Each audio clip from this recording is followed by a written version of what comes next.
let me tell you about chicken coops. You see the big chicken coop I have, but that's not what we started with. I started with this coop, which this is just a simple A-frame coop. And some of you eagle-eye viewers will see just the chicken wire around the bottom. Yes, predators can get in that, so I definitely would say hardware cloth is better.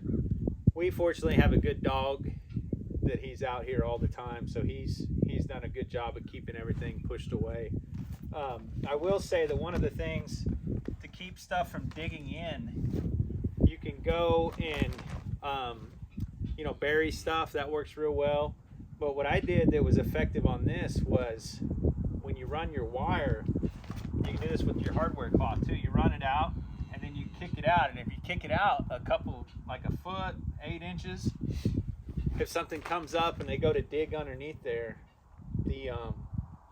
they're gonna hit that wire and they're gonna get discouraged and hopefully move on. But this is a really simple coop. As you can see, you'll see as you go down your homesteading journey, you get to a point. You want things to look like the stuff on Pinterest, right? I mean, don't get me wrong, I love Pinterest. But for a lot of us, it's just not the reality. So like, this, it gets cold or what have you, and you're scrambling to take care of all your stuff, your daily things in your job, and you kind of gather whatever you have to essentially winterize it. There's nothing that lives in here now. We had our chickens for the first couple of years go through this. We had no trouble. We had the plastic over it. The back half has corrugated metal on the back where the nesting boxes with the door in the back.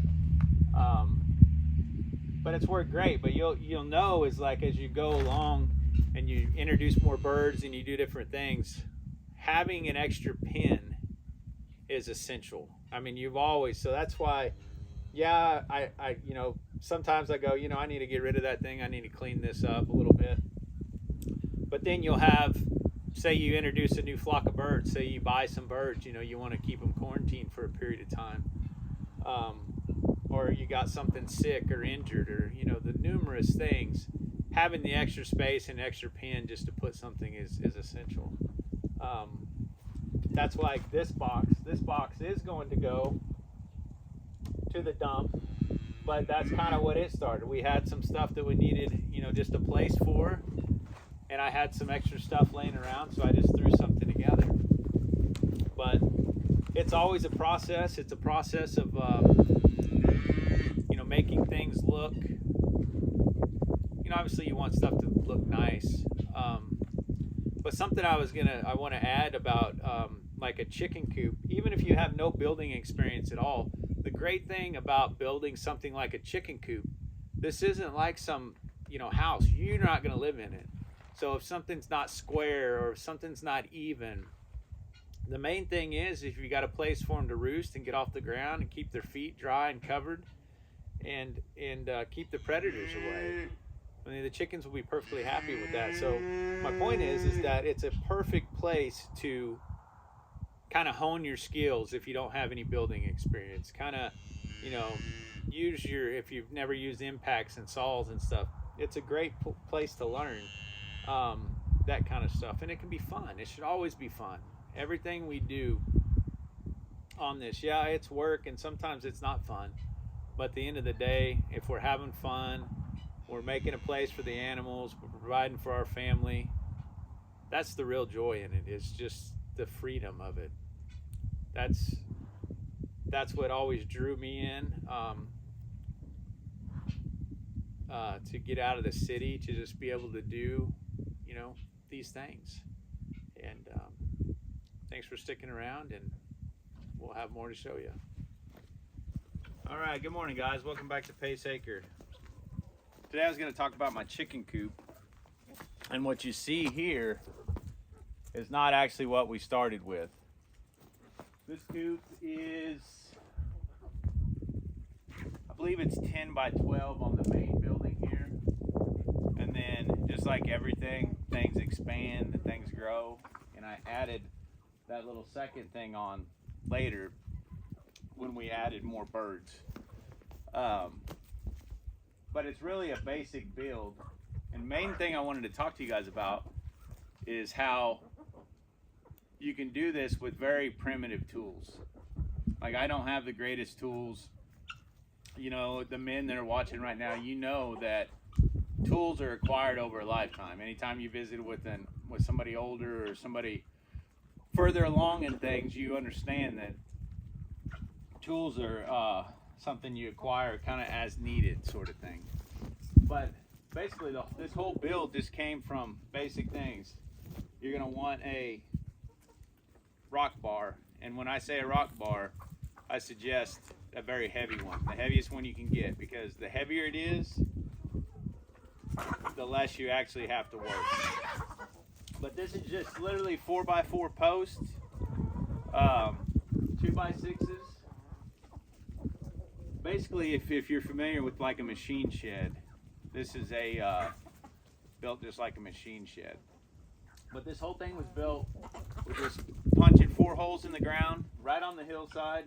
Didn't worry about grading anything. Like I said, extremely primitive, extremely simple. Skill saw, impact, and deck screws. Come here, Ned. Come here. And then of course you're going to need your stuff to dig your hole with.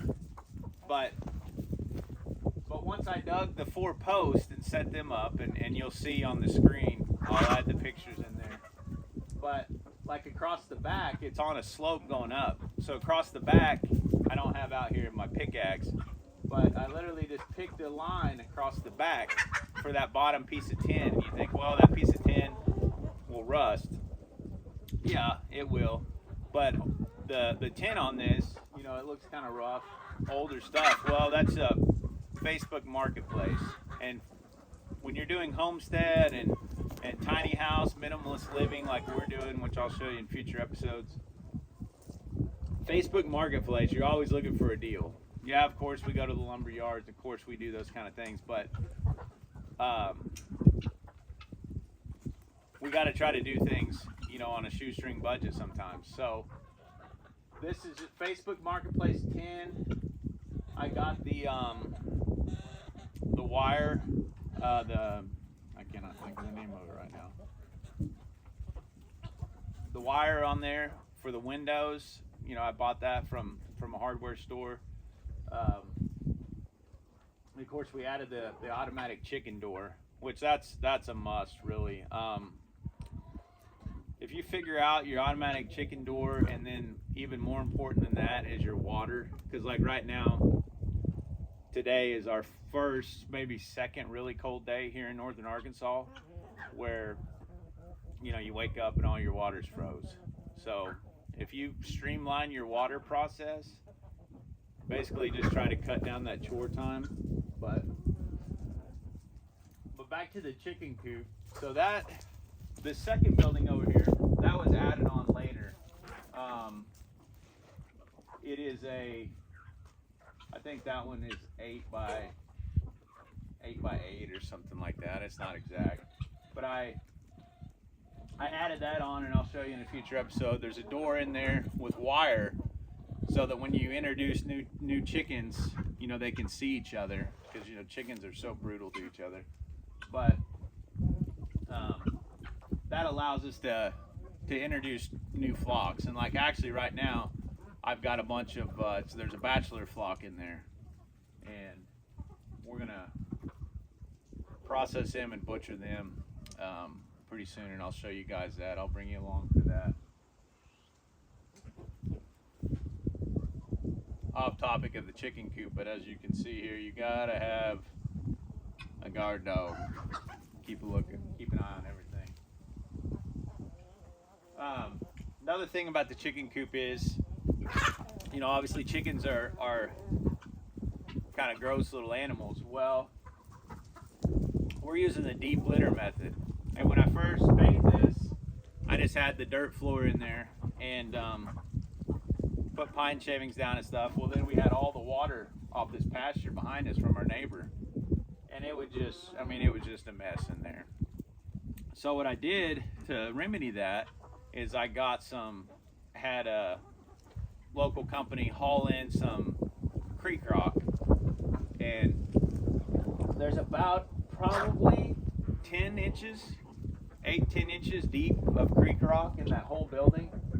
And that works really good because that's a natural drain. And then we just use the deep litter method on top of that. And so even in the wettest, muddiest of times, the coop is always dry. And that's real important for, especially now that it's starting to get cold, you know, to keep their feet dry. That's the number one thing with chickens, is keep their feet dry. And have them a nice flat roost bar to rest on. But that's just kind of the beginning of this chicken coop build. I'm going to add some pictures through there, and we'll continue to show you more as the process goes along. Don't forget, feed your critters, love your neighbors, and follow Jesus. Have a great day.